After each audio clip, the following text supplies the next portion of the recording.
Check out these climbing roses. They're on this wooden trellis that we built here, and we added some irrigation to them. These are great hedge plants that can give tons of flowers year round. In spring obviously you'll get the main batch, but even in winter, fall, summer, you'll get a couple flowers.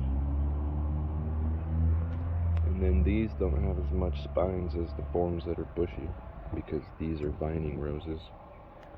They're drought tolerant, so they don't require a lot of water. They do require a little bit of fertilizer, but not much. And these don't need to really be cut back in winter as the other roses. And yeah, they're low maintenance.